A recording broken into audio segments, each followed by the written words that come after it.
Balik lagi di Jakarta Swift Official Channel. Kali ini dengan gue Margo, kita masuk di episode Wheelchair Inspiration.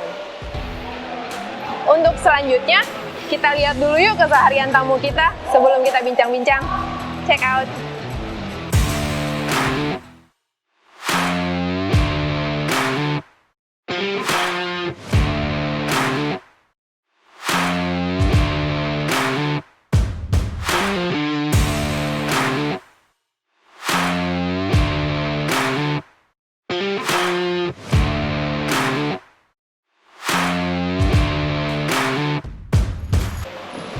Tadi kita udah lihat ya cuplikan-cuplikannya tamu kita hari ini. Ya, sebelumnya kita panggil dulu yuk, Kak Renhat. Halo, Hai. Halo. Hai Ya. Kak Renhat. Gimana nih kabarnya Aku hari ini? buka dulu ya. Baik. Baik, Kita oke. nih. Sebelum kita bincang-bincang, Iya. lebih baik Kak Renhat biar orang-orang pada tahu. Kak Renhat Oke. perkenalkan diri dulu dong. Boleh. Baik. Halo semua, nama saya Renhat, tinggal di Jakarta. Saya sehari-hari kerja sebagai akuntan di sebuah perusahaan di Jakarta. Gitu aja. Oke, sebelumnya thank you ya udah datang nih ke Iya. YouTube channel kita. Asik. Aku pengen tahu dong, kenapa sih pakai kursi roda? Oke, tahun 2013 waktu itu saya tuh tiba-tiba mengalami sakit. Sakitnya saya itu namanya spinal cord injury ya. Jadi sebetulnya saya itu nggak ada kecelakaan segala macam, tapi tiba-tiba di tulang punggung saya ada darah gitu, tiba-tiba terbercak darah sehingga tiba-tiba saya lumpuh. Dan di situ dokter bilang statusnya adalah spinal cord injury atau singkatannya SCI gitu. Dan sejak itu saya pakai kursi roda. Itu mungkin. Oh, jadi cuman karena penyakit yang tidak diketahuin. Betul. Tiba-tiba ada sakit di punggung saya di tinggi dada sini di belakang. Terus sehingga otot saya jadi lumpuh ke bawah. Ini juga biasanya orang yang begini, orang yang umumnya yang sakit tulang punggung ini adalah akibat kecelakaan ya. Kecelakaan antara kecelakaan motor atau kecelakaan fisik gitu. Tapi kalau saya bukan kecelakaan tapi karena penyakit gitu ya. Jadi mungkin kalau rekan-rekan ada juga yang mengalami tapi karena kecelakaan, saya bisa merasakan sama gitu ya. Jadi namanya spinal cord injury ya. Oke. Dan vonis dokter langsung menyatakan kakak harus ada di kursi roda. Nah, itu satu perjalanan ya. Dimana waktu itu awalnya dokter semua tuh kayak nggak begitu memberi informasi gitu ya. Apakah betul saya harus selamanya di kursi roda gitu ya. Tapi setelah saya berjalannya waktu gitu, akhirnya semakin terbuka gitu ya. Bahwa saya nih ternyata kalau cedera tulang punggung, terus spinal cord itu umumnya memang harus permanen di kursi roda gitu ya. Itu kenyataan yang cukup berat. Mungkin juga buat rekan-rekan yang juga mengalami kecelakaan, itu juga saya alami betapa berat saya harus menerima itu ya, menerima bahwa ternyata kalau statusnya di tulang punggung kita harus di kursi roda selamanya. Berbagai tingkat keparahan tapi umumnya harus di kursi roda. Pada saat kakak divonis nih seperti itu dan kemungkinan besar harus ada di kursi roda, apa yang ada di benak kakak? Waduh, itu dunia seperti runtuh ya. Seperti aku nggak ada harapan lagi lah untuk hidup gitu ya. Udah nggak mungkin lagi nih kayaknya aku bisa berkarya di ini, bisa menikmati dunia gitu ya, menikmati kehidupan. Aku bener-bener jatuh banget lah, bener-bener depresi berat dan kayaknya udah nggak ada gunanya lah hidup ini gitu. Aku merasa begitu sih dulu. Jadi ya. itu salah satu titik terendah kakak ya dalam hidup kakak ya. Betul banget, itu bener-bener masa-masa kelam banget deh waktu itu. Boleh diceritain kak, setelah mendapat kita down tuh ya saat itu ya, mungkin kakak saat itu juga nggak terima. Terus apa yang kakak lakukan? Nah waktu itu terus terang kebetulan gitu ya, kebetulan saya aku lebih ini ya, lebih senang baca buku gitu ya. Aku sering baca buku gitu ya. Di situ pertama dari hal-hal yang praktis gitu ya, gimana sebetulnya orang-orang ini gitu ya menghadapi penyakit seperti ini. Aku pertama baca-baca literatur gitu ya, literatur ilmiah. Berat banget ya baca-baca begitu ya. Nah, pokoknya, tapi kebenaran aku nih orangnya agak-agak butuh buku gitu. Jadi aku baca buku nerd udah ya? gitu, agak-agak nerd gitu aku orangnya. Terus aku dapat teknologi sekarang ya, ada YouTube segala macam. Itu benar-benar bisa memberikan insight gitu ya. Ternyata kok orang yang seperti aku kok nggak sedih-sedih amat tuh gitu ya. Ternyata ada film, ada teman-teman, ternyata banyak banget gitu ya. Itu artinya memang aku tuh nggak sendirian gitu ya. Kita nggak sendirian gitu mengalami itu, dan nggak perlu akhirnya di situ aku menimbul semangat gitu. Jadi teman-teman yang ada di YouTube gitu ya, teman-teman yang ada di yang buku yang aku baca tentang motivasi, tentang kesehatan, itu benar-benar bisa membangkitkan aku ya. Thank you tuh buat semuanya. Support pertama YouTube, Cai. Benar. Oke. Sekarang kalau dari pihak keluarga bagaimana? Ya, pihak keluarga tentunya berat ya. Tentunya pertama kali memang keluarga juga, keluarga saya juga mungkin sama seperti saya pertama gitu, nggak bisa menerima gitu ya, kok begini ya, atau kok jadinya secara nggak langsung pasti ini berpengaruh ya sama keluarga, sama image keluarga. Terus udah gitu juga mereka juga mungkin ada kekhawatiran ya, bagaimana keluarga ini ke depan seperti itu ya. Memang ada perasaan seperti itu, tapi untungnya keluarga saya lama-lama bisa adapt gitu ya dengan saya juga mereka bisa mengenali bahwa ini memang penyakit yang harus dihadapi, dan mereka untung suportif sampai sekarang. Kita it's okay gitu, ini Keluarga sesuatu pokoknya the best lah ya. keluarga the best. Terus sekarang gini Kak, ketika kan ada perubahan nih ya, dari kita yang tadinya mungkin seperti biasa ya, normally gitu kan, terus akhirnya kita ke kursi roda. Apa sih yang berat buat Kakak? Maksudnya kesulitan apa sih gitu, yang biasa? Mungkin kan karena perubahan tadi itu, yang paling signifikan di hidup Kakak deh. Oke, yang paling signifikan sih memang ya karena kita harus membiasakan diri di kursi roda gitu ya.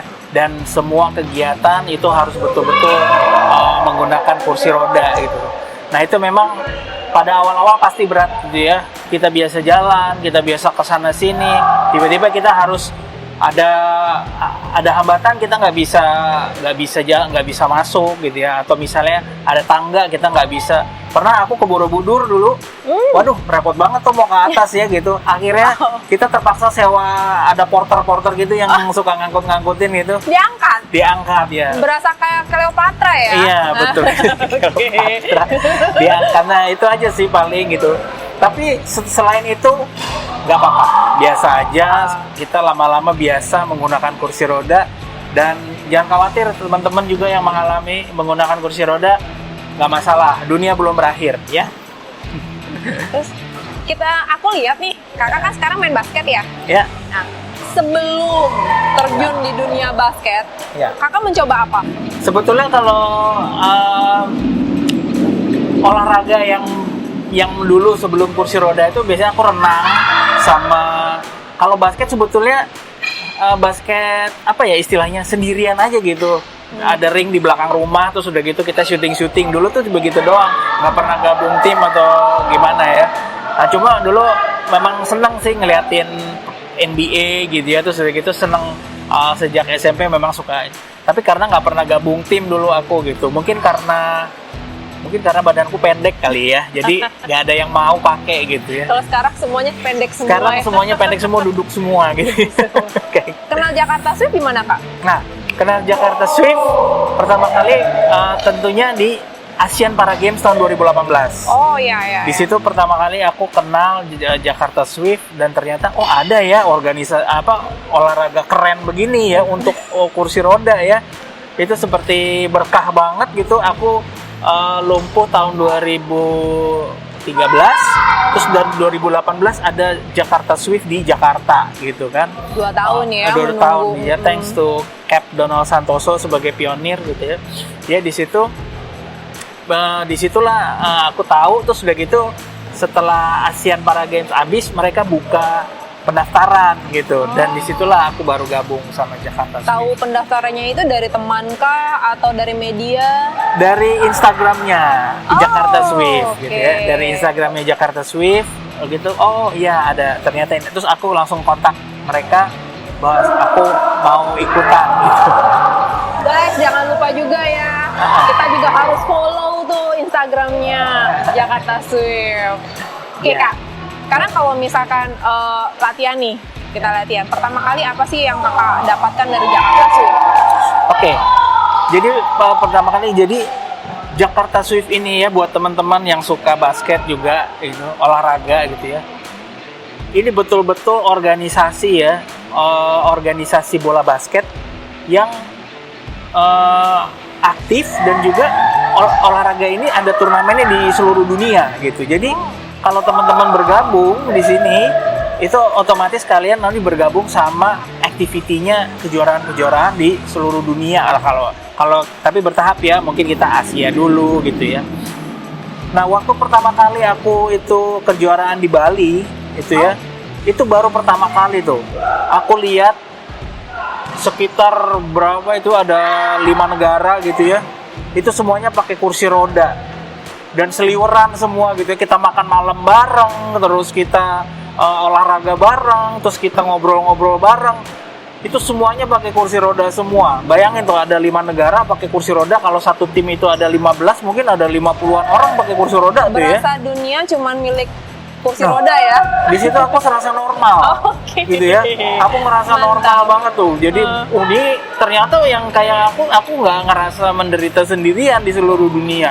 50 orang seliweran di sini pakai kursi roda dan aktif semua. Aktif, berolahraga, sehat, dan optimis gitu ya. Disitulah aku ngerasa inilah tempat gua gitu lah, Jakarta Swift bersama dengan olahraganya, dengan optimismenya, dan aku senang banget ada di sini. Berarti Kakak gabung di Swift udah sekitar 2 tahunan lah ya? Betul. 2 tahun. Sekarang karena sudah berkecimpung, sudah menjadi bagian keluarga dari Swift, Jakarta Swift. Apa sih yang Kakak inginkan ke depannya untuk Swift? Nah,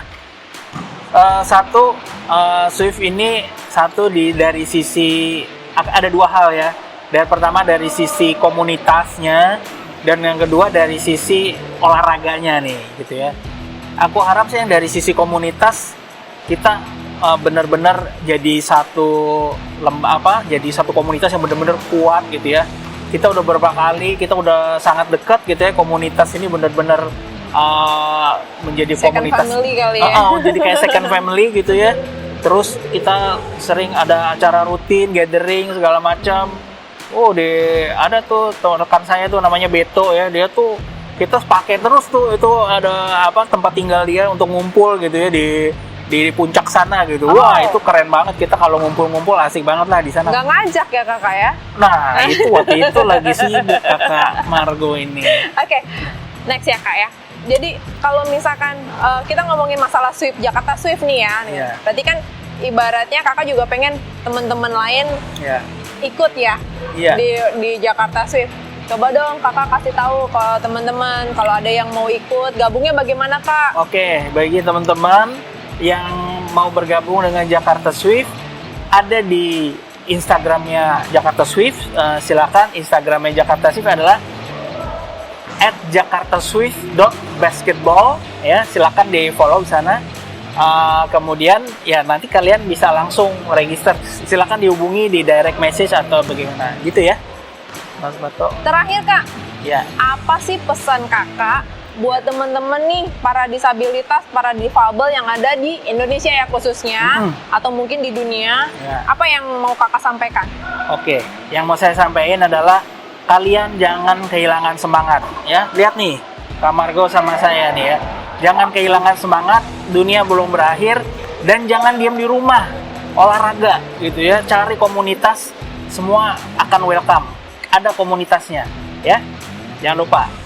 Itu aja. Aduh, tuh dengar teman-teman ya, Kak Renhat aja bisa bangkit loh. Iya. 2014 ke 2020, 6 tahun ya Kak ya? Iya. 6 tahun udah bisa berhasil seperti ini, udah bisa Iya. ke Bali, udah ikut kemana lagi Kak? Ke Malaysia. Malaysia, Ke Malaysia. loh guys. Wah, itu ya. Wah gila keren. Terus kalau misalkan di apa namanya, kalau boleh tahu nih, Iya. aduh jadi nambah lagi di Jakarta Swift ada ini nggak? Mungkin atlet siapa gitu yang jadi idolanya kakak? Saya punya teman namanya Beto. Nah, itu dia teman di Jakarta Swift sejak awal. Waktu pertama kali latihan tahun 2018. 2018. Itu saya pertama kali ketemunya namanya teman saya tuh Beto gitu ya. Terus udah gitu terus sampai sekarang tuh saya sama masih awet gitu karena teman-teman ada yang datang, ada yang pergi kan gitu dan nah, jadi itu salah satu rekan di Jakarta Swift yang mantap. Terlintas di kepikiran saya. Berarti kakak setuju ya, next nih yang bakalan ada di samping saya ini Beto. Wah, Tungguin ya guys. Ya, tungguin. Oke Kak, terima Ya. kasih banget ya udah mau bincang-bincang nih untuk Jakarta Sama-sama. Swift channelnya. Sama Margo. Next kedepannya ajak-ajak ya kalau ada kumpul-kumpul bareng. Pastinya. Thank you ya Kak Renhat. Sama-sama, Udah mau Kak Margo. datang, udah mau ngobrol-ngobrol sama Margo di sini Semangat. ya kan. Ditunggu lagi loh. Nanti Ya. kalau undangan-undangan kumpul-kumpulnya boleh lah undang-undang Margo. Iya pasti. Oke guys, jangan lupa juga ya untuk like, subscribe, dan loncengnya ditekan. Oke, sampai nanti untuk episode Will Variation berikutnya. Check out. Bye.